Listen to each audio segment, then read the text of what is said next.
Donc notre destinée est hypothéquée. Au lieu de voir que et tes choix, on remarque que nos choix sont guidés par nos blessures. Vrai ou faux? Tous tes choix que tu fais sont guidés par tes blessures. Par exemple, qui a dit que parce qu'on te combat dans une entreprise, c'est si pour toi de démissionner? Même en famille, on te combat. Pourquoi tu ne changes pas les familles? Ou bien?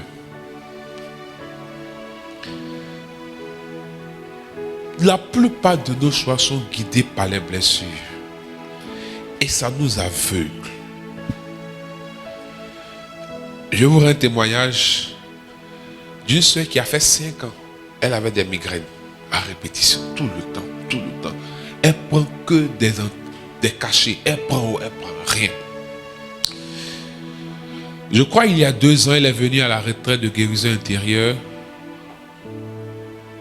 Donc on était là-bas, 2 ou 3 ans, où Jésus l'a guéri de l'amnésie. Parce que c'était l'amnésie qui lui créait beaucoup de migraines. Elle a subi un viol qu'elle a caché quelque part dans sa mémoire là-bas. Elle ne veut plus s'en souvenir. Au cours de la retraite, Jésus a ramené le souvenir. Elle avait même oublié que cette histoire, l'homme est fort. Tellement elle a refoulé, nié cette histoire, elle a oublié. Donc, au cours de la retraite, elle disait qu'elle voulait aller à la maison le samedi matin parce qu'elle voyait des clichés qui l'énervaient.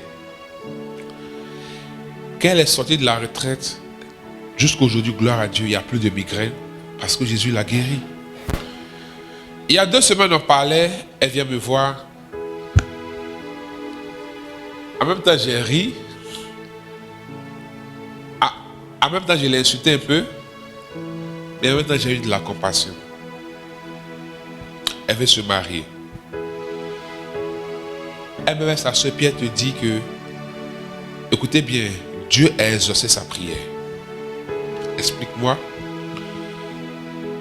Elle a rencontré un homme d'après elle qui est bien, qui est mature, qui est responsable. Vraiment, elle te dit que c'est le genre d'homme qu'elle veut offrir sa vie. Il n'y a rien à dire. C'est intéressant. Enfin, tout ce que femme pourrait chercher là. Mais elle est perturbée et elle ne veut pas. L'homme veut aller se présenter à ses parents, elle ne veut pas. Aïe, tu dis que tout ce que tu recherches, c'est ça. Pourquoi tu ne veux pas? Parce que le monsieur a de grandes responsabilités dans la vie sociale. Et il est directeur quelque part. Et ses responsabilités le mettent en avant.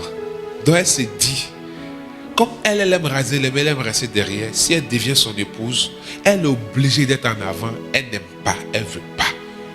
Donc à cause de ça là sûrement. C'est normal. Hein?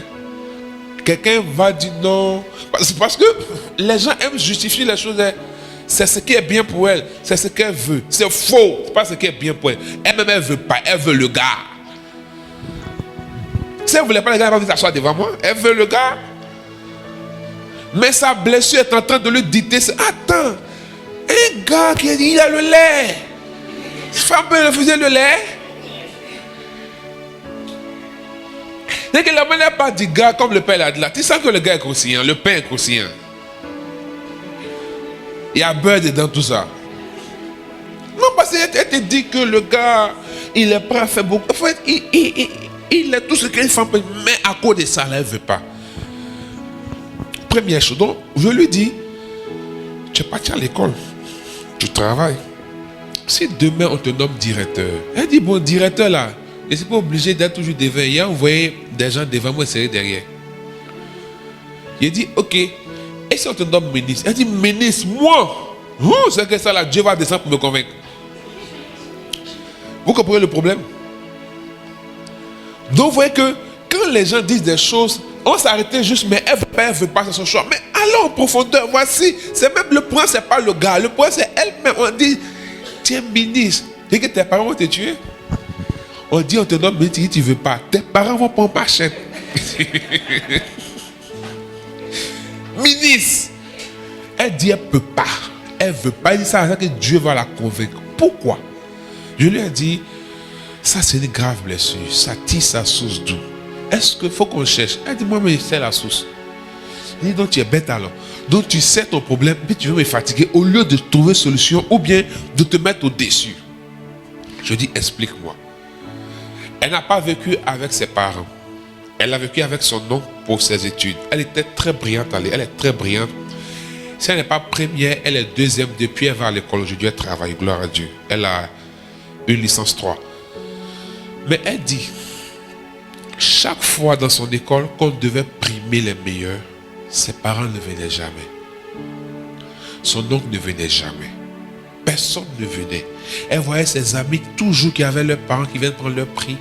Et c'est elle qui prenait toujours ses prix elle-même et elle partait à la maison avec. Doit arriver un moment, quand on doit récompenser les gens, elle est assise, on l'appelle, elle ne se lève plus. On l'appelle, elle ne se lève pas, elle ne va pas prendre son prix. Et ses amis lui disent, mais c'est pas toi on l'appelle, elle dit, il faut laisser ça là. Ça n'a pas d'importance. Et elle se dit, à quoi bon être devant? Ça sert à quoi? Ce qui va créer le gros problème, c'est que son maître, elle dit le taux CM2, et son maître avait, puisque elle est dans le code depuis CP1, le maître avait remarqué ça. Et un jour, on devait la primer au CM2. Première composition, les premières. Le maître en question, sa fille aussi est très excellente. Donc, si elle n'est pas première, c'est la fille du maître. Donc, les deux, première, deuxième, première, deuxième. Le maître est allé voir ses oncles pour dire que il y a remise des prix, des récompenses des meilleurs. Pardonnez, venez. On ne vous a jamais vu aux récompenses de votre fille. Devant elle, son oncle lui a dit, mais ça là, on va venir pourquoi? On sait qu'elle est intelligente. On sait qu'elle est première. Nous, on connaît déjà un résultat. On n'a pas besoin de venir là-bas.